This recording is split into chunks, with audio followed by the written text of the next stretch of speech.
आणि यानंतर बातमी गोव्यामधनं गोव्यातील प्रसिद्ध परफ्यूम एक्सपर्ट मोनिका घुर्डेंच्या हत्येमध्ये एक धक्कादायक माहिती समोर येते आहे। मोनिका यांची हत्या होण्याआधी त्यांच्यावरती बलात्कार झाल्याची माहिती गोवा पोलिसांनी दिली आहे। इतकंच नाही तर आरोपी राजकुमार सिंगनं बलात्काराआधी मोनिका यांना 3 पॉर्न फिल्म्स दाखवल्याची कबुलीही दिली आहे। राजकुमार सिंग हा सांगोल्डा गावातल्या सपना वाली या मोनिका यांच्या अपार्टमेंटमध्ये सुरक्षा रक्षक म्हणून काम करत होता। काही दिवसांपूर्वी त्याला मोनिका आणि इतर रहिवाशांच्या तक्रारीवरून काढून टाकण्यात आलं होतं। गणेश ठाकूर आपले प्रतिनिधी सध्या आपल्या सोबत आहेत। गणेश, पोलिसांनी आणखी काय काय खुलासे केले त्या सगळ्या प्रकरणी?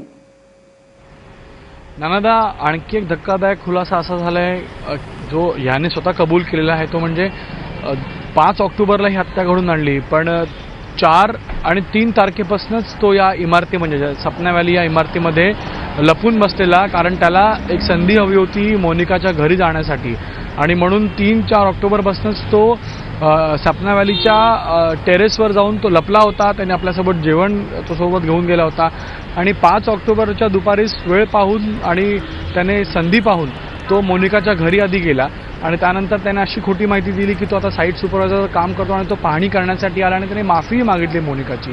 मोनिकाने ते पाहताच किंवा असं ऐकताच तिनं ज्यावेळेस दरवाजा उघडला त्याने तिला धक्का दिल्यानंतर चाकूचा धाक दाखवून तिला तो आत घेऊन गेला, तिला त्याने बांधलं।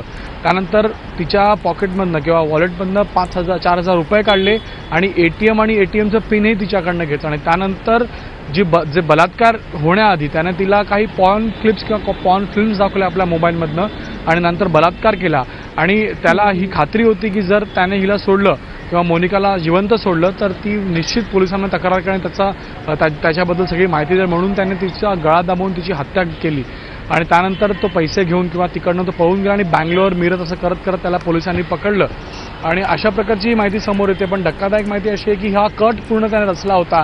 मागील 2 ते 3 महिन्यापासून तो ह्या पूर्ण परिसरामध्ये फिरायचा। मोनिका कधी येते, किती वाजता येते, कोणाबरोबर असते, एकटी केव्हा असते, ह्या सगळी माहिती त्याने घेतली।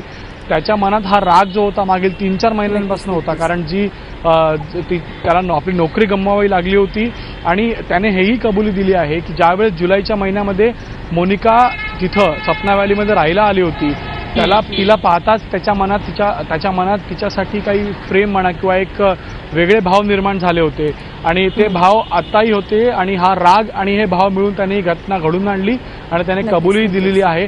एबीपी माझ्याकडे ते व्हिज्युअल्स आहेत, ते व्हिडिओ आहेत बँगलोरच्या हॉटेलमधले। तोच त्याची जी ती प्रतिक्रिया आहे तीच प्रतिक्रिया आपण पाहूया की आरोपीनं आरोपाची कबुली देताना नेमकं काय म्हटलं आपण पाहूया।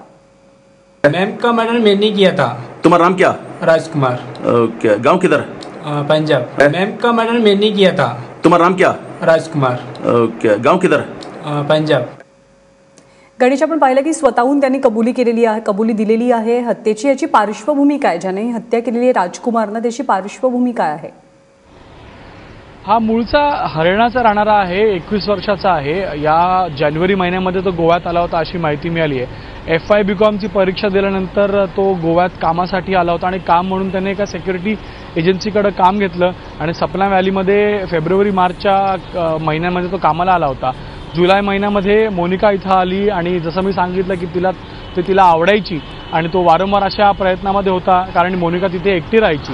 पण ज्यावेळेस मोनिकाने त्याच्याविरुद्ध तक्रार केली, त्याला नोकरी गमवावी लागली, तर त्याच्या या भावना रागामध्ये कन्वर्ट झाल्या आणि त्याने अशा प्रकारची घटना घडून आणली आहे आणि त्याने कबुली दिलेली आहे पोलिसांना आणि हे पॉर्न क्लिप्सची माहिती त्याने दिली। त्याचबरोबर 2 दिवस तर तो टेरेसमध्ये लपून बसला जेणेकरून संधी पाहून त्याला ही हत्या घडून आणायची होती आणि तो हत्येच्या उद्देशाने तिथं आला होता, बलात्कारच्या उद्देशाने तिथं आला होता आणि पैशांसाठी तिथं आला होता, अशी कबुली त्याने पोलिसांसमोर दिली आहे। त्यानंतर गणेश, धन्यवाद। ताजे अपडेट्स वेळोवेळी जाणून घेत राहू।